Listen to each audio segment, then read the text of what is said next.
Excuse hein, pour ce retard et le fait que voilà, on ait décalé la session de 19. Il s'avère que les deux autres participants prévus n'avaient pas pu être présents. Vous allez incarner la dernière session de ce très beau congrès et vous serez celui qui fera la conclusion. Donc, on espère une intervention qui ira tout le reste. Voilà. Alors, cette question traite des liens entre le droit à l'autodétermination des peuples autochtones et les questions territoriales. Et donc, Clément Moreau, qui est doctorant en sociologie au Centre de recherche et de documentation sur les Amériques, est spécialiste de la situation des peuples autochtones en contexte urbain à Bogota, donc une thématique qui est fort intéressante. Et donc, c'est le sujet dont il va nous parler aujourd'hui sur le thème politique publique et autodétermination en milieu urbain, enjeux et perspectives depuis Bogota. Cher Clément, vous avez la parole. J'ai combien de temps du coup? Une quinzaine de minutes. Aux 10 minutes. 15. Entre 10 et 15 minutes. Très bien. Merci beaucoup pour votre présentation et du coup pour m'offrir cet espace et pas de problème pour les soucis d'organisation. Je comprends la difficulté d'organiser un événement de cette taille. Du coup, moi, ce que je vous propose aujourd'hui, c'est de parler un petit peu des populations indigènes en milieu urbain, donc en prenant le cas de Bogota. Euh, Parler des populations indigènes en milieu urbain, notamment en Colombie, c'est parler de populations qui viennent de l'ensemble du pays et qui, pour la plupart, sont en situation de migration forcée, notamment à cause du conflit armé qui ensanglante la Colombie donc, depuis plusieurs décennies. Mais on retrouve aussi plusieurs groupes de population qui viennent pour des raisons de déplacement économique. Mais en tout cas, c'est des populations qui, pour leur grande majorité, sont en situation donc, de migration. Le fait d'être dans une situation de migration, comme la grande majorité des migrations qu'on peut retrouver sur la planète, c'est des populations qui, au niveau individuel, vont devoir affronter des enjeux de discrimination, de nouvelles socialisations dans de nouveaux espaces, de nouvelles pratiques professionnelles, etc. Donc, qui sont évidemment très importantes pour aborder ce sujet. Mais moi, ici, aujourd'hui, je propose plutôt de s'intéresser aux pratiques collectives, notamment autour de deux enjeux, celui de la reproduction de la culture et du coup de sa protection dans un milieu qui n'est pas le milieu d'origine, et celui de la défense des droits, donc qui est un enjeu très important pour toutes les populations indigènes de la planète. Alors à Bogota, ces deux enjeux ils vont s'organiser autour d'une figure, qui est donc la figure du cabildo. Alors un cabildo, pour faire très rapide, c'est du coup une entité qui est formée par des autorités indigènes qui ont été élues par la communauté, donc qui ont une reconnaissance légale par le droit colombien et qui a un but aussi culturel, parce que c'est les autorités qui vont décider de la manière dont justement la culture va pouvoir avancer et se reproduire, notamment en ville. Donc, quand on parle de cabildo, on parle à la fois d'un conseil d'autorité, mais par extension, quand on parle de cabildo, on peut aussi parler euh, de la communauté de manière générale. Alors, pourquoi ces cabildos ils sont importants dans le cas colombien? Parce qu'ils sont d'abord d'origine coloniale et c'est une entité qui a été ensuite réinvestie par les communautés et qui maintenant est une sorte d'étendard de la plupart des revendications des populations colombiennes. Comme je n'ai pas énormément de temps, donc je vais passer assez vite sur le plan, mais globalement, donc, on va déjà parler un peu de l'importance des catégories légales définies par l'État dans l'histoire colombienne pour ensuite nous pencher sur le cas de Bogota et voir qu'est-ce que nous apprend cette reconnaissance qui est en cours dans le milieu urbain. Alors, pour être très rapide sur cette question du droit, parce que je pense que c'est quelque chose qui a beaucoup été développé au cours de cette journée, on sait que le droit a eu un rôle très important dans la définition de l'acteur ethnique de manière générale en Amérique latine, dès la conquête, dès le début de la conquête, parce qu'il va permettre d'homogénéiser déjà les populations qui étaient présentes sur le continent américain. Et au fur et à mesure des évolutions, donc que ce soit sous la période coloniale, puis sous la période républicaine, jusqu'à des évolutions très récentes, les catégories ethniques, donc que ce soit indigènes, afro-colombiens, roms, etc., ont été définies de manière exogène aux communautés. Et donc ça, c'est un élément important parce que ça pousse les communautés à devoir établir des stratégies de présentation, donc de répondre à certains critères définis en dehors de la communauté, pour notamment pouvoir obtenir certaines ressources qui sont attribuées par les États nouvellement multiculturalistes depuis les années 90, octroyées à ces populations dites ethniques. En Colombie, ça prend notamment la forme d'un lien essentialisé avec le territoire rural. Donc là, sur la carte, vous voyez tous les territoires en orange sont les territoires qui sont légalement reconnus comme appartenant à des communautés indigènes et donc où celles-ci sont autonomes.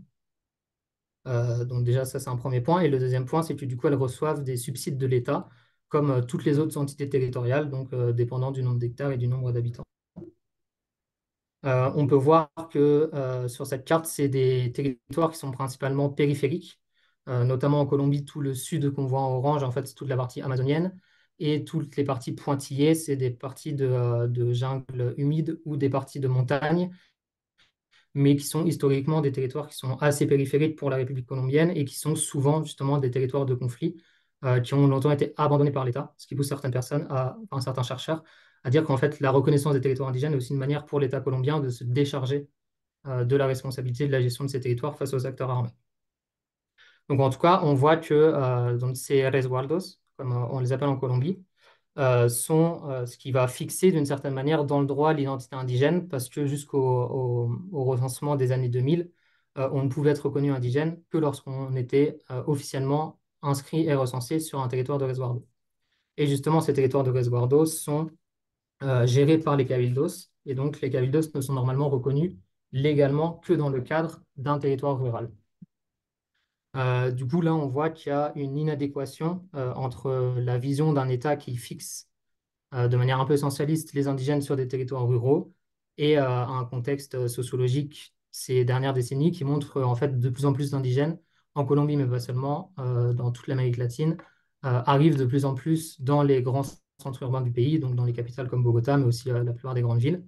Et elles sont rarement prises en compte par justement les pouvoirs publics, ce qui pose justement des questions de la manière dont celles-ci vont pouvoir corriger la discrimination dont elles ont été victimes de manière structurelle, alors qu'elles sont du coup invisibilisées par les pouvoirs publics.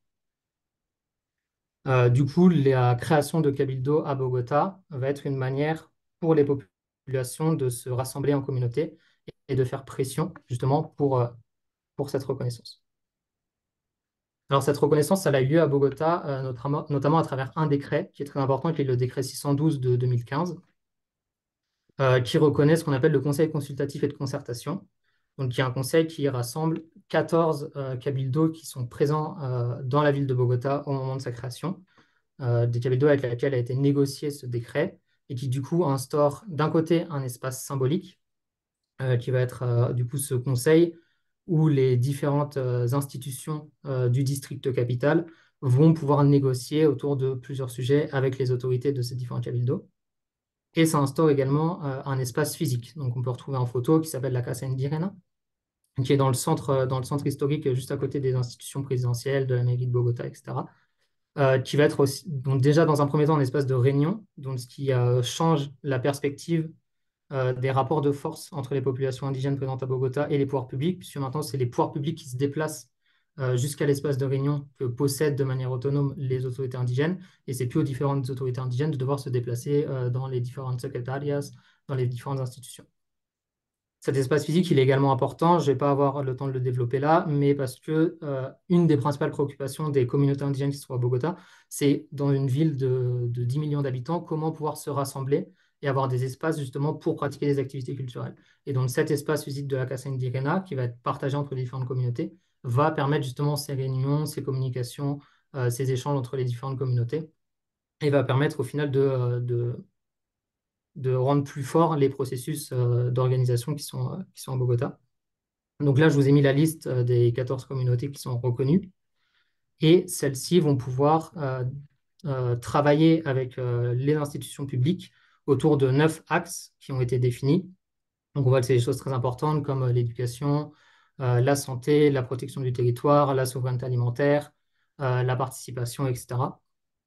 Et donc, du coup, vont être concernées toutes les institutions distritales de ces axes de travail. Par exemple, pour parler de santé, les réunions vont être avec la secrétariat de la santé de la mairie, etc. Euh, Pourquoi c'est important? Parce que du coup, ce qui va être négocié autour de ces axes, ça va être sous la forme de projets. Et en fait, ces projets vont permettre de débloquer certaines ressources. Donc, en fait, sur cette partie-là, en tout cas du décret, le plus important, ça va être pour ces populations-là de pouvoir négocier différents projets et de l'allocation de ressources toujours plus importantes et qui puissent arriver au plus grand nombre de personnes dans leur communauté. Donc, si autour de cette idée, on voit que c'est une avancée qui est plutôt saluable, il y a plusieurs limites qui sont quand même très importantes dans ces processus, des limites qui sont mises en place par le décret lui-même, par les institutions, mais aussi on va voir des limites qui sont mises en place par les propres cabildos qui sont reconnus par ce décret et de manière générale par le mouvement indigène au niveau de la Colombie.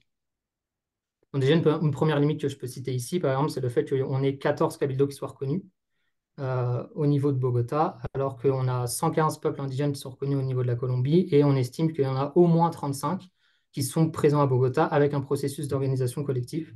Donc on voit qu'il y en a au moins une vingtaine qui sont déjà exclus de ce processus, qui de fait exclut une bonne partie de la population indigène qui est présente à Bogota. Donc au niveau des autres limites, on a des limites que j'appelle des limites plutôt organisatives. Donc on a la première, je trouve assez importante, c'est justement la forme du cabildo. Donc, comme je vous le disais, c'est une forme d'origine coloniale donc, qui a été plutôt imposée par les conquistadors dans les Andes, qui a fait son apparition beaucoup plus tard, par exemple dans la région amazonienne, au moment où le mouvement indigène justement essaie de la récupérer pour en faire une force et une ressource juridique. Mais on a certaines populations en Colombie qui ne sont pas organisées sous la forme de cabildo. L'exemple le plus saillant, c'est la population Wayuu, qui est présente dans le nord-est de la Colombie, qui a une forme d'organisation qui est tribale, qui, du coup, au niveau des autorités, ne peut pas se superposer avec la forme de cabildo. Et bien qu'il soit la population indigène la plus importante en nombre en Colombie, qui soit présent à Bogota, qui ait un processus d'organisation à Bogota, ils ne peuvent pas être reconnus par ce décret, justement à cause de cette question de la forme d'organisation que prend la communauté. Donc ça, c'est une première limite. Une deuxième limite assez importante, c'est celle de la limitation d'un cabildo par peuple. Donc celle-ci, elle va être importante parce que ça signifie que pour une communauté ethnique définie, on peut avoir qu'une seule organisation possible. Or, la plupart des cabildos dont je vous ai montré les noms tout à l'heure, qui sont reconnus par le décret, appartiennent à des communautés où, en fait, plusieurs cabildos sont présents à Bogota. Les Yanakona, par exemple, ont deux cabildos, les Nassa en ont trois, les Muiscas en ont trois, il n'y en a que deux qui sont reconnus par le décret. Etc. Les Wunan en ont trois aussi, dont un qui s'est scindé justement sur des questions de corruption, sur des questions d'utilisation des ressources de la mairie. Donc on voit qu'avec ce scindement, une bonne partie de la population, de la communauté, en fait, se retrouve justement exclue de l'accès à ces ressources. Donc là, on a un problème de légitimité de représentation qui est assez fort. Et notamment, cette limite, elle est intéressante parce que comme on le voit, on a deux communautés Muisca qui sont reconnues par le décret, donc Muisca de Suba, Muisca de Bosa, alors que normalement, on ne reconnaît qu'un cabildo par peuple. Pourquoi? Parce que cette limite, elle a été mise a posteriori par les 14 cabildos qui sont reconnus en disant on veut bien ouvrir le processus à d'autres populations, mais avec telles conditions. Donc on voit en fait qu'il y a une manière pour les autorités déjà reconnues de fermer entre guillemets le processus de reconnaissance. Notamment, on peut estimer que c'est pour ne pas partager les ressources qui sont déjà assez maigres de la mairie envers d'autres communautés qui seraient plus importantes et qui du coup diviseraient l'argent reçu par personne, pour caricaturer un peu. Une autre limite importante, ça va être celle de l'aval des autorités des territoires ancestraux. Donc, celle-ci, elle est intéressante pour deux raisons. Déjà, parce que c'est une limite qui a aussi été mise a posteriori par les cabildos reconnus. Par exemple, si je prends l'exemple du cabildo Wunan, celui-ci n'a jamais reçu l'approbation des territoires ancestraux du Chocó.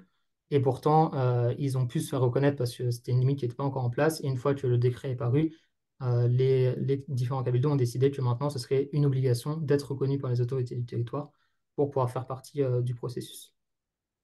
C'est un cas qui est très intéressant aussi si on prend l'exemple des Mbala Chami. Donc, je ne sais pas s'il y a des gens qui connaissent Bogota, mais si vous connaissez un peu Bogota, vous voyez qui sont les Mbala Chami, parce que c'est une population qui est dans une situation humanitaire qui est absolument catastrophique à Bogota, qui fait l'objet d'une attention de la part du district et de la part de l'État, parce qu'il y a des processus de traite de personnes, de violence sur les enfants, de prostitution des enfants, etc., qui sont gravissimes.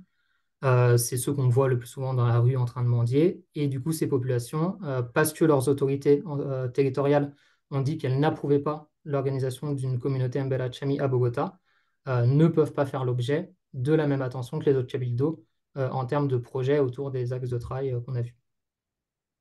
Donc en fait, on voit que ces différentes limites, elles excluent de fait une grosse partie de la population indigène de Bogota. Moi, je dirais que plus de la moitié, même si on n'a pas forcément de chiffres. En fait, on voit que toutes ces limites se superposent et donc elles sont mises en place par les institutions, mais aussi par les propres communautés indigènes. Une autre limite qu'on peut souligner, c'est une limite qui est institutionnelle, parce que du coup, le décret 612 de 2015 de la mairie, bien qu'il soit établi par la mairie, doit respecter le cadre national. Et dans le cadre national, c'est le ministère de l'Intérieur qui, normalement, reconnaît les différents cabildos et les différents resguardos et qui leur permet d'être des acteurs qui puissent négocier, entrer en négociation avec l'État et qui leur permet notamment de pouvoir gérer les ressources de l'État et ça peut se manifester par le fait de pouvoir employer des personnes, de pouvoir rédiger des contrats de travail, de pouvoir rémunérer les personnes, etc. Donc en fait, les cabildos à Bogota n'ont pas le droit, pour la plupart, justement, d'exercer ces fonctions et de gérer ces ressources de la part de l'État, parce que comme ils n'ont pas de resguardo, ils ne sont pas reconnus par le ministère de l'Intérieur. Alors, en effet, c'est un peu plus compliqué que ça, parce que le ministère de l'Intérieur en a reconnu certains dans les années 90, suite à la promulgation de la nouvelle constitution, puis a arrêté. Puis le décret de Bogota est sorti. Puis depuis, on n'a plus eu énormément de changements. Et en fait, depuis 2022, on a de nouveau le ministère de l'Intérieur qui commence à reconnaître différents cabildos à Bogota. Et ça s'explique comment? C'est parce que du coup, depuis 2022, on a Gustavo Petro qui est arrivé président de la Colombie, donc avec ce qu'il appelle le gouvernement de changement, donc qui est le premier gouvernement de gauche de la Colombie. Et en fait, c'était déjà lui, quand il était maire de Bogota, qui avait promulgué le décret 612. Donc on voit qu'en fait, selon les bords politiques des différents dirigeants, que ce soit au niveau local, au niveau distrital ou au niveau national, on peut avoir une grosse dépendance des politiques qui sont mises en place pour ces populations ethniques au changement d'administration. Et ça, c'est notamment dû au fait que, comme je vous l'ai dit, la plupart des ressources se gèrent sous la forme de projets. Et en fait, il n'y a pas de vision à long terme qui permettent de dire que même si on change d'administration, même si on change de bord politique, même si on change même d'équipe professionnelle, ce qui arrive très souvent en Colombie parce que c'est souvent des contrats très courts, même dans la fonction publique, on va avoir une continuité des politiques mises en place. Donc ça fait qu'en fait, les autorités indigènes à Bogota sont toujours à la recherche, tous les mois, de nouveaux projets, justement pour survivre parce qu'ils ne peuvent pas avoir de projet avec des ressources mises en place sur plusieurs années, par exemple. Alors, du coup, ces questions que je viens de soulever, elle pose le problème de la reconnaissance des populations indigènes en milieu urbain, puisque on a vu plusieurs limites, que ça ne concerne pas tout le monde, que ça dépend de la volonté politique, que ça institue pour les autorités en place une lutte pour les ressources et aussi une division, comme on l'a vu avec la question de l'aval du territoire, de la question même de la présence des indigènes urbains dans le mouvement indigène de manière globale. Donc, ce dernier point il est important parce qu'il va être lié, comme on l'a vu très rapidement, à la question du territoire. Parce que si l'État a tendance en Colombie à fixer l'indigène sur le territoire, c'est aussi souvent le cas de la part des propres autorités indigènes et du mouvement indigène de manière globale. Ça, on peut le voir avec une question qui est la question du recensement des indigènes à Bogota. En fait, on ne peut pas être reconnu légalement indigène et à Bogota et sur le territoire. Il faut faire un choix. Et pour être reconnu indigène à Bogota, dans tous les cas, il faut un papier, donc on appelle una carta de ancestralidad, qui est signé par les autorités du territoire d'origine. En fait, les enfants nés à Bogota, parce que maintenant il y a de plus en plus d'enfants indigènes qui sont nés à Bogota, peuvent compter sur la carta de leurs parents. Mais en fait, quand ces enfants auront des enfants qui auront des enfants et que toute la lignée familiale vivante sera née à Bogota, en fait, ce système ne marchera plus. Et donc, si on n'a pas de changement dans la manière de considérer la présence des indigènes à Bogota de la part de l'État et de la part des autorités, on aura la disparition légale en fait, des indigènes à Bogota, puisqu'ils ne pourront plus être reconnus comme tels, vu qu'ils n'auront plus cette origine légale depuis le territoire. Du coup, pour conclure, on peut dire que la présence des indigènes en milieu urbain en Colombie a été pensée comme une situation transitoire, comme quelque chose de relevant du conflit armé, et qu'une fois que les territoires seraient pacifiés, ces populations retourneraient sur leur territoire. Or, déjà, le pays est loin d'être pacifié actuellement. Et de toute façon, ces populations, notamment les plus jeunes, n'ont aucune intention de retourner sur leur territoire et veulent développer leur vie à Bogota. Donc, c'est déjà une première faille dans la considération de l'état de ces populations. Et on voit que de toute façon, c'est une question qui n'est pas du tout tranchée de manière unanime depuis les communautés indigènes même et depuis le mouvement indigène colombien, vu qu'on a du coup plusieurs sons de cloche et plusieurs manières de considérer l'existence de ces populations, si elles doivent être légales ou non, si elles doivent être reconnues par les autorités ou non, et s'ils doivent pouvoir accéder à des ressources et négocier avec l'État ou non. Merci beaucoup. Merci.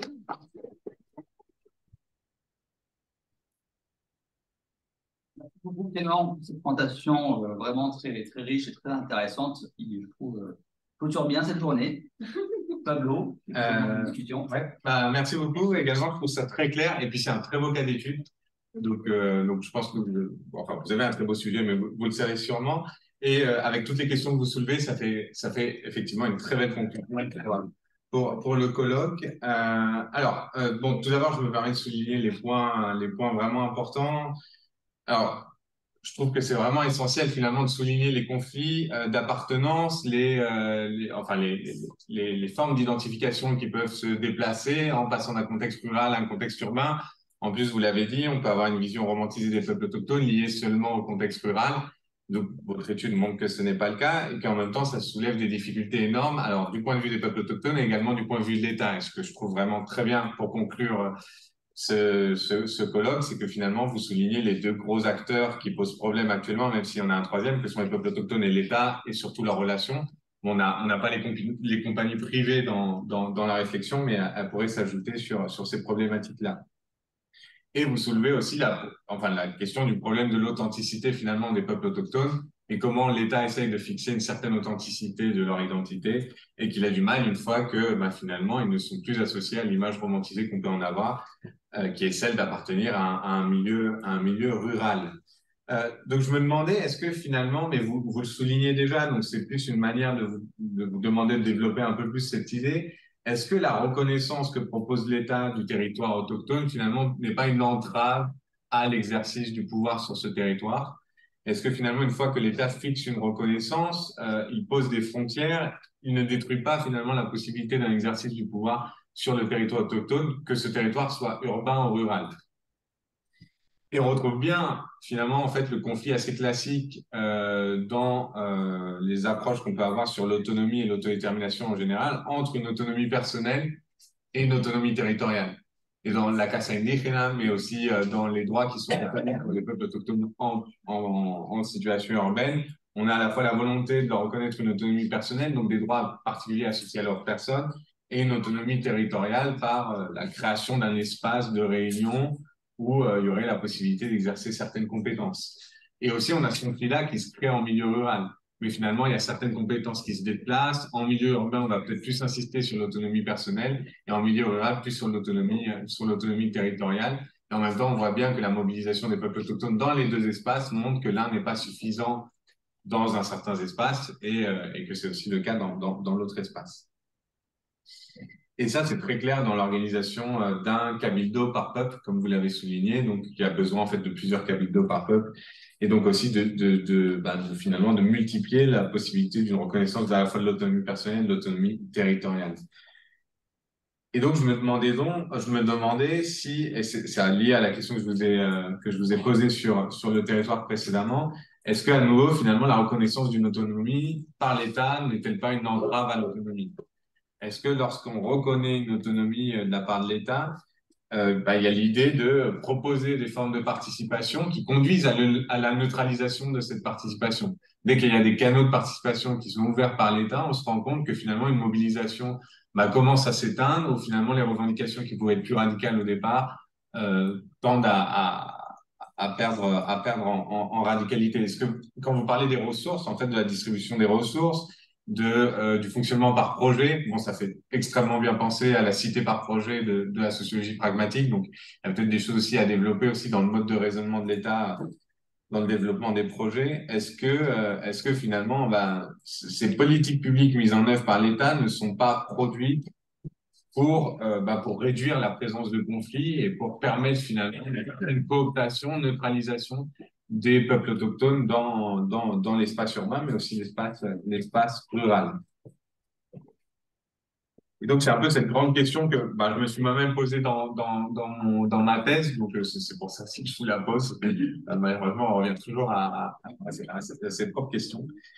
Et donc, je pense qu'aussi, ça vaudrait le coup peut-être de comparer. Ah bon, vous avez déjà un très bon sujet, donc je vous invite pas à la comparaison, mais peut-être sur d'autres recherches, mais comparer peut-être avec d'autres modèles étatiques, même si on a quand même une certaine homogénéité du modèle étatique en Amérique latine, très poussé vers un modèle néolibéral. Mais par exemple, avec le Chili, où vraiment la cité par projet est extrêmement développée, on fonctionne par projet en fait.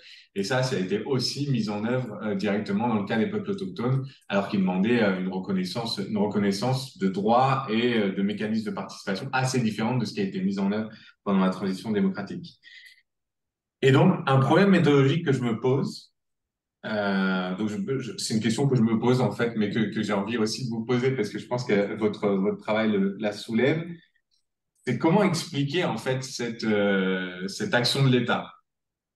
Et donc, on parle plus vraiment des peuples autochtones, puisque ça pourrait être une interrogation qu'on pose dans différents contextes, mais je trouve que le cas des peuples autochtones le pose de manière pertinente et finalement très profonde. Comment expliquer que l'État finalement revienne toujours à des politiques, à des mécanismes de participation qui tendent à déradicaliser, et la déradicalisation, c'est quand même quelque chose qu'on aime bien partout, même en France, à déradicaliser en fait des mouvements sociaux. Donc, comment expliquer cela sans tomber aussi dans l'unicité causale, dire bah, l'État il est néolibéral donc il agit de cette manière-là, parce qu'on sait qu'il y a quand même des contradictions, une multiplicité d'acteurs, une multiplicité de politiques aussi. Vous l'avez dit aussi en fonction des changements de gouvernement, comment dire du niveau juridique des mécanismes qui sont mis en place, que ce soit un décret, une loi ou une reconnaissance constitutionnelle, c'est pas pareil. Donc pourquoi? Parce que finalement, on a une multiplicité d'actions, une diversité d'acteurs, et on en arrive toujours au même résultat, qui est qu'il y a des choses qui sont faites par l'État, mais le résultat est finalement une participation qui se transforme en cooptation ou en neutralisation des mouvements sociaux visés. Donc voilà, c'est pas des questions très précises et qui sûrement on va peut-être pas y répondre de manière définitive ici, mais voilà, c'est ce que m'a soulevé comme réflexion un peu votre présentation et votre papier que je trouve très riche. Je pense qu'on ne peut pas prendre plus de temps. C'est impossible. Il y a une intervenante, Lieselotte, qui voudrait bien partager ses expériences sur les publications avec vous. Elle a toujours du temps jusqu'à 7h pile, parce qu'elle est en conférence. Et puis, il y a beaucoup des idées que je voudrais aussi partager.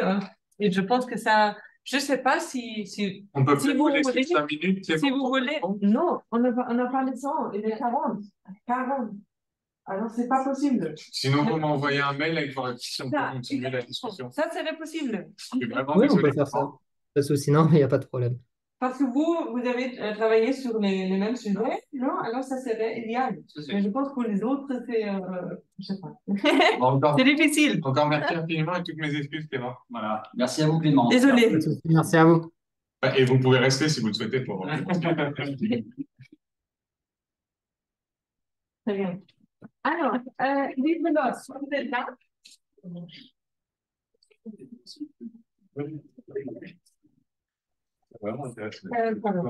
Lieselotte, are you there? Yes, I'm here. Perfect. Yes, I'm not sure if, given that you're, I hope you hear as well. Given that you sort of have to leave, which is totally understandable in 20 minutes, I'm not sure if you want, because I think it's very, very sort of rich, your experience also on activist research, but also on, let's say, other ways of alternative ways, you could say, of transforming your research findings into, I suppose, well, very accessible formats. I think that might be quite interesting, especially because people do field work and they do work with a sort of empirical data. So I think that's a really, really interesting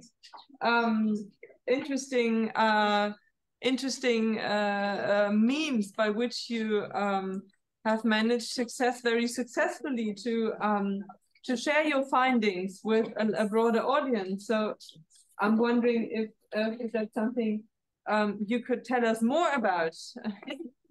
Well, I was thinking, as the time is very limited and it's already late in Europe. We have I put in the chat links to 2 teasers of documentaries that we are producing. One is about Colombia, in collaboration with the indigenous judge Belkis Izquierdo, who works in the Special Jurisdiction for Peace. It's a 4-minute trailer. We are currently in the post-production phase of the 25-minute documentary. And the other teaser is what just today was launched, is about our work in Nepal, which is a 2-minute teaser. So I don't know, you might be at this stage of the evening, here it's quite early in the morning, more interested in watching 2 short documentaries. I also put in the chat the link to our newsletter, audiovisual newsletter of the project that we just launched today. It's our first newsletter because we have also produced podcasts. So I don't know to what extent Jessica presented me, but I am Lieselot Viana. I'm originally from Belgium, and I'm based in Madrid in the University Carlos III, and I'm the principal investigator of an ERC grant, of a starting grant, which started in 2019, and we are finishing after almost 6 years next year. And we What's have the been name of the project again? Could you say it again so people can Google it? Yeah, I will put it in the chat. We have a huge website with all our work that we have done over the past 5 years. It's called RIVERS, it's an acronym, and the full title of the project is Human Rights Beyond the Human, Indigenous Water Ontologies, Pre-Legal Translation, and Interlegal Encounters. And we have been working in Guatemala, in Colombia, in Nepal, and at the UN. We have been publishing academic articles in English and in Spanish based on our research. It's a legal anthropological work, working on extractivism, on legal translation before courts, etc. And in combination of what we need to produce as the typical classical academic outputs, as we are a politically engaged project, we have been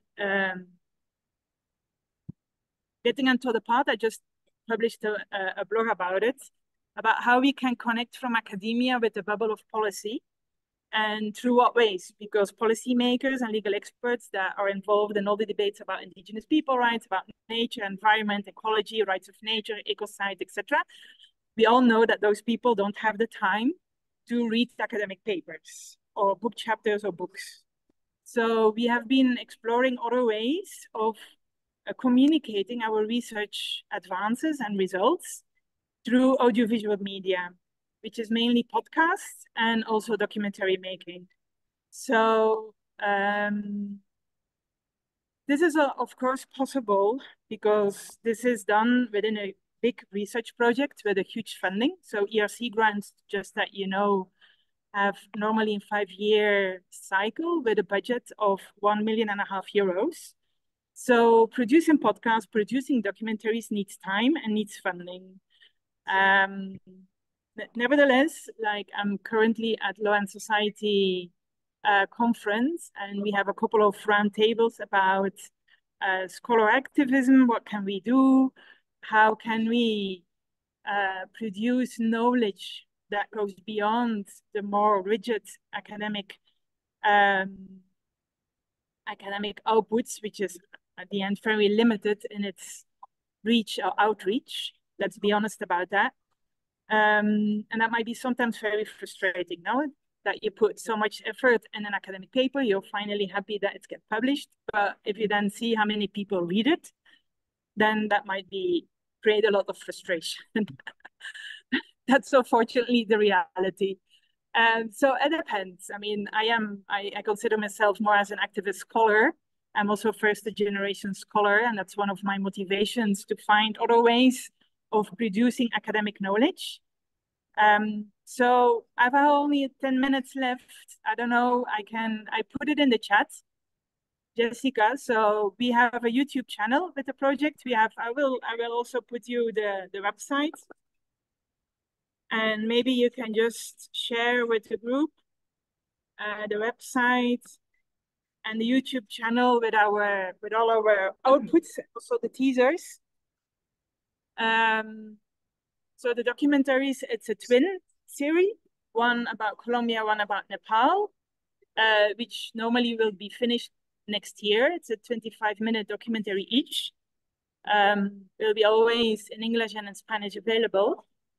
So I just suggest, as I see that a lot of people already left anyway, that you might just share the teasers, and if you're interested, you can always reach out to us to our project and to what we are doing. What do you think, Jessica? So in the beginning of the chat, there are two YouTube links.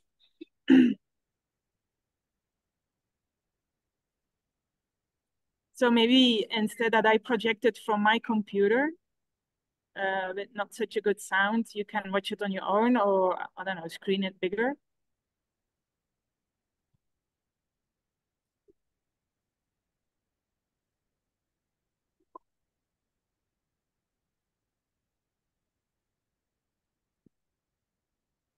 Do you want me to share anything you're saying? Hmm? I'm sorry, do you want me to share anything right now you're saying? Well, if you want to watch it, if you're interested to watch it, because it's better to watch it than I talking about how to produce documentaries, I think, in the few minutes left. Unfortunately, I'm not able to stay longer because I had other panels and commitments here in Denver. I was available from 10 to 11. And so my apologies for that. No worries on that one. I'm happy to include this in an email for people who are interested in this. It's definitely the case people started traveling back as well, so that's why there's not a lot of people present, and also there are also senior researchers who know all about publications or have the feeling they do. So I think what might be interesting, let's see. So what maybe you can talk about, because from a career, let's say from a career perspective, and you must be aware we need to think in these terms as well, because we sort of evaluated based on that as well when applying for posts, and especially when you in the PhD position, you're looking out for while you sort of immerse into your project, but then you need to sort of look out for a position. And I'm wondering, because these sort of alternative resources at times they're looked at not as, you know, as a very valid, let's say, means of I suppose a blog entry. It's not rated. And let's say a documentary also, you put so much effort in it, and etc. And it's such a rich way of transmitting your knowledge and also showing different perspectives and levels of analysis, no doubt. But then how would you say, what kind of value does this have in academia generally? What kind of standing, and what kind of standing should this have in academia? I'm not sure. That's interesting, because we just had that debate yesterday here at Law and Society, and also this afternoon we have a panel about audiovisual work in social legal scholarship. In my case, it is a political option and an ethical political decision that you make. As I shared yesterday, I don't feel nourished with only dedicating my time to publishing and writing stuff, knowing that only a very small elite intellectual group will be reading your stuff. It is a lot of work. We talked yesterday with like 6 people about having 2-3 jobs at the same time, because we are supposed to publish in the recognized academic journals. But the other thing is we work, in our case, with Indigenous peoples, right? How many Indigenous people read our academic publications? That's also a question that we need to ask ourselves. What is our contribution at the end with the people with whom we collaborate daily, who many of them live in extreme poverty situations, who are so kind to give their time to do our research? And what are we giving back? Those are political, ethical questions that we need to ask as researchers if we work with indigenous peoples. I don't have a clear-cut answer on that, but it is an ongoing debate, and I think a debate that needs to be taken seriously. Because if we only focus on our academic CV, then I think that's not the good path. It's a trade-off. And yeah, everyone takes his own decisions about what to do, I mean, and how to do it. Even before my ERC, I was already involved during my PhD 15 years ago. I was already involved with supporting and facilitating audiovisual material regarding the genocide in Guatemala. Indeed, that was additional time, but it was extremely rewarding because I have that these critical questions towards academic knowledge production since I am in academia. I have also mixed careers, so I've been working also with the UN, with the High Commissioner for Human Rights.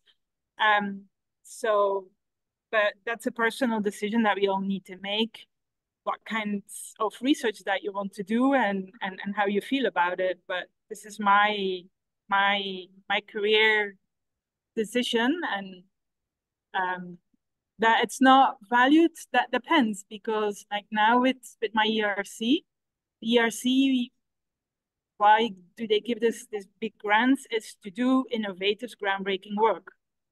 That's what we expect to do. So finding new ways of producing academic knowledge is part of what we're supposed to do. That's the mandate that they give us as ERC grantees. Is changing paradigms, is pushing forward for new ways of doing research, etc. Yeah. These days, producing podcasts as PhD students is something I think very wonderful. Academic podcast is also a source of knowledge, so you can quote it in your articles, etc. So that's also kind of a shift. That needs to be recognized. It's also a source of knowledge. It is academic knowledge if you do academic podcasting. It is very new, but I would certainly suggest to explore it. And yeah, as I said, it is something that each of you need to think about when you work with indigenous communities when it comes to knowledge production. That's all what I can say about it in really a few minutes that I have. Right.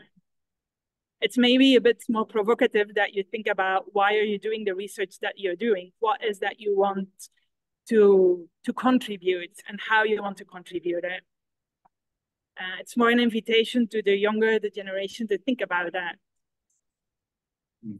And do you feel like it's being recognized? Like as PhD student, we are trying to think about what's coming next. Do you feel this kind of work is being recognized at the next stages in the academic world?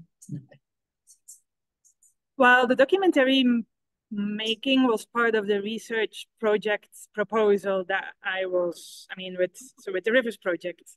If you go to our website and you see what we have been doing, my research proposal is also online, so you can go through it. The fact that they granted me that grant in my first application shows that at European level, they're really looking for that kind of work.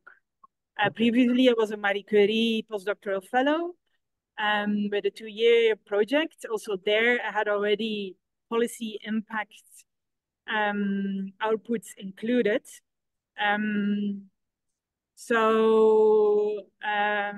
Yeah. As I said, it depends what kind of an academic you want to be. Yeah, I mean, when we're applying for a professor job, I guess we're not deciding if the kind of work we do that's what they like, but I guess it depends on the department and the university as well. Yeah, as I said, I mean, I have had the privilege to have been granted these European funding, always with projects that had policy impact outputs included.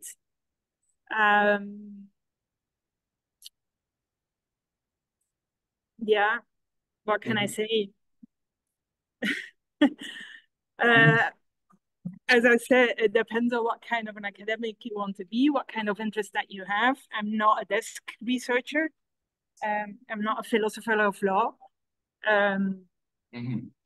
That depends on what really nurtures you as a researcher. As I said in the beginning, and that's what I also shared yesterday in our panel, that being a first-generation scholar, I never was really drawn to the academia because of, the way how knowledge is produced. I would love that my family, that my friends understand what I'm doing. And on top of that, I work with public European funding. I feel that I have a responsibility to use that public European funding, which comes from European taxpayers, that what we produce within academia is not limited to a small group of elite intellectuals, but that is also available for the broader society. And we are working about really hot political topics with this water, with this environment, which is nature. And I feel it as a responsibility and also my duty to try to, from academia, get into dialogue with the broader public. Yeah. But as I said, it is a personal, I'm not the most pragmatic person, but I like to do what I like to do. Yeah. Thank you. I don't know if that is really helpful, but it depends. I mean, if look at my own career, I've have a mixed background.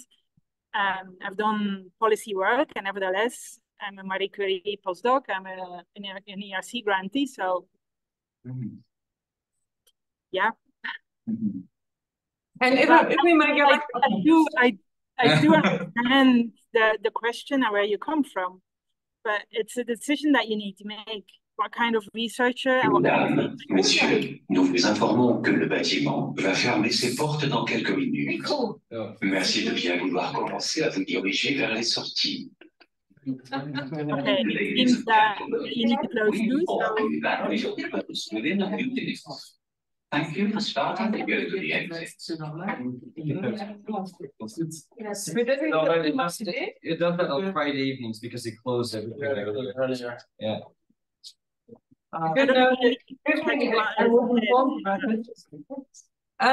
Yeah. If I might get back to that question of the sort of technicalities of this, I think it's highly interesting. So if you, let's say, if it's 2 or 3 minutes, I'm not sure if that would work for you. No, I'm very sorry. I really need to leave. I mean, I was available from 10 o'clock here until now. Yeah. I had a full hour time slot. Yeah, I can imagine. Yeah, I'm very sorry. I need to go to another panel where they are asking me. So I'm very sorry, but I'm happy to share through the email list the things that we have been doing. Have a look at it if you want to. If you have any questions, I'm always open. Okay. All right. Thanks so much for your time and for being part of MP this year. Yep. Okay. Will there be MP next year? No, we are 2.5 years. I bet you.